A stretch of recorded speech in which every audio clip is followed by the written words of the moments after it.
ನೋಡಿ ಮನೆಯಲ್ಲಿ ಇದ್ದಾಗ ಚಂದ್ರಪ್ರಭಾ ಅವರು ನಿಮಗೆ ತುಂಬಾ ಕಾಲು ಎಳಿತಾ ಇದ್ರು, ರೇಗಿಸ್ತಾ ಇದ್ರು. ಒಂದಿಷ್ಟು ಬ್ಯೂಟಿ ಪ್ರಾಡಕ್ಟ್ಸ್ ತೋರಿಸಿದ್ರು ಸುದೀಪ್ ಸರ್ಗೆ. ನೋಡಿ ಸರ್ ಎಷ್ಟು ಯೂಸ್ ಮಾಡ್ತಾರೆ ಇವರು ಅಂತ. ನೀವು ರಿಯಲ್ ಲೈಫ್ ಅಲ್ಲೂ ಇಷ್ಟು ಬ್ಯೂಟಿ ಕಾನ್ಶಿಯಸ್ನೆಸ್? ಸರ್ ಅದು ಯಾವುದು ಮೇಕಪ್ ಸಾಮಾನಲ್ಲ ಸರ್, ಅದು ಒಂದು moisturiser cream, sunscreen lotion, vitamin ಸಿದು, ಆಮೇಲೆ ಶ್ಯಾಂಪು, ಕಂಡೀಷ್ನರು, ಏರ್ ಸಿರಮ್ಮು, ಆಮೇಲೆ ಐ ಡ್ರಾಪ್ಸು ಕಣ್ಣು ರೆಡ್ ಆದರೆ, ಲಿಪ್ಗೆ ಲಿಪ್ ಬಾಂಬು, ಮೈಗೆ ಗೋಕುಲ್ ಪೌಡರು. ಇದು ನಾನು ಯೂಸ್ ಮಾಡೋದು. ಅವ್ರು ಅದನ್ನ ಮೇಕಪ್ ಅಂತ, ಯಾಕಂದ್ರೆ ಅವ್ರು ಅದನ್ನು ಯೂಸ್ ಮಾಡ್ತಿರ್ಲಲ್ವಲ್ಲ, ಅದಕ್ಕೆ ಅವ್ರಿಗೆ ಅದು ಮೇಕಪ್ ಅಂತ. ಮೇಕಪ್ ಅಂದರೆ ಮೀನಿಂಗ್ ಏನು ಬರುತ್ತೆ, ಹುಡುಗಿರು ಹಚ್ಕೊತಾರಲ್ಲ ಆ ಕ್ರೀಮು, ಫೌಂಡೇಶನ್ನು, ಲಿಪ್ಸ್ಟಿಕ್ಕು, ಐದು ಕಾಜಲ್ಲು, ಅದನ್ನು ಮೇಕಪ್ ಅಂತ ಅಂತಾರೆ.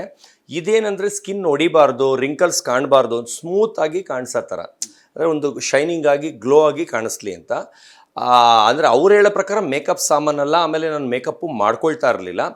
ಆಮೇಲೆ ಮೆಡಿಕಲ್ ಸ್ಟೋರೇ ಇಟ್ಟಿದ್ದಾರೆ ಅಂದ್ರಲ್ಲ, ನಾನೇನಂದರೆ ಒಂದೊಂದನ್ನೇ ಎರಡೆರಡು ಡಬ್ಬ ಹೊಸದು ತೊಗೊಂಡು ಬಂದಿದ್ದೆ. ಕಾರಣ ಏನಂದರೆ ಅಷ್ಟು ಗ್ಯಾರಂಟಿ ಇತ್ತು, ನಾನು 100 ಡೇಸ್ವರೆಗೂ ಇದ್ದೇ ಇರ್ತೀನಿ ಅಂತ. ಅದರಿಂದ ಒಂದೀಗ ಶ್ಯಾಂಪು ತಂದರು 2, ಏರ್ ಸಿರಮ್ ತಂದರು 2, ಸ್ಕಿನ್ ಮಾಯಶ್ಚರೈಸ್ ಕ್ರೀಮ್ ತಂದರು 2, ಆ ಥರ ಆಗಿ ಅದು ಜಾಸ್ತಿ ಕಾಣಿಸ್ತಾ ಇತ್ತು. ಇವ್ರೇನು ಮಾಡಿದ್ರು, ಸ್ಟಾರ್ಟಿಂಗ್ ಡೇಸಲ್ಲಿ ಟಾಯ್ಲೆಟ್ ಹತ್ರನೇ ಇಡಿಸಿಸ್ಬಿಟ್ರು. ಅಲ್ಲೇನಾಗಿತ್ತು, ಬಿಗ್ ಬಾಸ್ ಕಡೆಯಿಂದನೇ ಫ್ರೀಯಾಗಿ ಏನೇನೋ, ಅಂದರೆ ಶೇವಿಂಗ್ದು ಫೋಮಿಂದ ಹಿಡಿದು, ಸೋಪಿಂದ ಹಿಡಿದು, ಸೆಂಟಿಂದ ಹಿಡಿದು ಎಲ್ಲ ಫ್ರೀ ಕೊಟ್ಟಿದ್ರು. ಅಂದರೆ ನಿವಿಯಾದು ಬೇರೆ ಬೇರೆ ಬ್ರ್ಯಾಂಡ್ ಅವ್ರ ಸ್ಪಾನ್ಸರ್ ಇರೋದು ಎಲ್ಲ ಫ್ರೀ ಬಂದಿತ್ತು. ಅದೇನಾಗೋಯ್ತು, ನಂದು ಫುಲ್ ಇತ್ತು, ಅಂದರೆ ಫುಲ್ ಅಂದರೆ ಇಷ್ಟಿತ್ತು.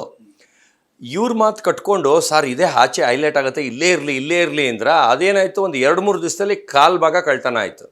ಕಳ್ತನ ಅಂದರೆ ಇಲ್ಲೂ ಎಲ್ಲಿ ಹುಡುಕಿದ್ರು ಇಲ್ಲ, ಅಂದರೆ ಎತ್ಕೊಂಡೋಗಿ ಎಲ್ಲೆಲ್ಲೋ ಇಟ್ಕೊಂಡ್ಬಿಟ್ಟಿದ್ರು. ತುಂಬಾ ಡಿಮ್ಯಾಂಡ್ ಇತ್ತು ನನ್ನ ಪ್ರಾಡಕ್ಟ್ಗೆ. ಏನಕ್ಕಂದ್ರೆ ಅವ್ರು ಅನ್ಕೊಂಡ್ಬಿಟ್ಟಿದ್ರು ಅಲ್ಲಿ ಬಂದಿದ್ಕಿಂತ ಕಾಸ್ಟ್ಲಿ ಅದು ಇರುತ್ತೆ ಅಂತ. ನಾನು ಹೇಳ್ತೇನೆ ಇಲ್ಲಪ್ಪ, ಅದೇ ಇನ್ನ ಹೈ ಎಂಡ್ ಬ್ರ್ಯಾಂಡು, ಇದೇ ಲೋ ಎಂಡ್ ಅಂದ್ರೂ ಅವ್ರು ಕೇಳ್ತಾ ಇರಲಿಲ್ಲ. ನಂದೇ ಬೇಕು ಅಂತ ಕೊನೆಗೆ ಒಂದು ವಾರಕ್ಕೇನೆ ನಾನು ಕುಟ್ಕೊಂಡು ಹಾಕೋಬೇಕಾಗಿತ್ತು. ಅಂದರೆ ಒಳಗೆ ಬರ್ದೇ ಖಾಲಿ ಮಾಡಿ, ಅಂದರೆ ನನ್ನ ಪರ್ಮಿಷನ್ ಕೇಳಿ ಒಬ್ಬರೋ ತೊಗೊಳ್ತಾ ಇದ್ರು. ನನ್ನ ಪರ್ಮಿಷನ್ ಇಲ್ಲದೆ ಅಲ್ಲಿ ಸ್ನಾನ ಮಾಡಿದಾಗ ನಾನು ಎಲ್ಲೋ ಇದ್ದರೆ ಎಲ್ಲ ನಂದೇ ಎತ್ಕೊಂಡು ಖಾಲಿ ಮಾಡ್ತಾಯಿದ್ರು. ಎಲ್ಲ ಬೆಳ್ಳಗೆ ಆಗೋಗಿದ್ರು. ಅಂದರೆ ಅದನ್ನು ನಾನೇನು ಹಾಕ್ತೀನಿ ಎಲ್ಲ ನೋಡ್ಕೊಳ್ಳೋದು, ತಿರ್ಗಿ ಅದನ್ನು ಅವ್ರು ಮಾಡ್ಕೊಳ್ಳೋದು. ಲಾಸ್ಟಲ್ಲಿ ನಾನು ಟೇಬಲಲ್ಲಿ ಕುಡ್ತಾ ಇದ್ದೆ, ಅಂದರೆ ಬರ್ತಾನೆ ಇರಲಿಲ್ಲ. ಅಂದರೆ ಆ ಲೆಕ್ಕಕ್ಕೆ ಖಾಲಿ ಮಾಡೋರು. ಆಮೇಲೆ ಕಳ್ತನ ಮಾಡ್ತಿದ್ರು, ಸ್ವಲ್ಪ ಜನ ಎತ್ಕೊಂಡೇ ಹೋಗ್ಬಿಟ್ಟಿದ್ರು. ನಂದು ಏರ್ ಸಿರಮ್ ಒಂದು 4,000 ರೂಪಾಯಿ, ಅದು ಮೊರಾಕನ್ ಆಯಿಲ್ ಅಂತ, ಅದು ಸುದೀಪ್ ಸರ್ ಬರೋದಿಸ ಅಂತ ತಂದಿದೆ. ಅದು ಡೇ 1-2 ಡೇಸಲ್ಲೇ ಕದ್ಬಿಟ್ರು. ಹೆಸರೇ ಕೇಳಿಲ್ವಲ್ಲ ಮೊರಾಕನ್ ಆಯಿಲ್ ಅಂತ. ತುಂಬ ಸ್ಮೂತಾಗಿ ಚೆನ್ನಾಗಿರುತ್ತೆ ಸರ್. ಇವತ್ತು ಅದೇ ಹಾಕ್ಕೊಂಡಿದ್ದೀನಿ.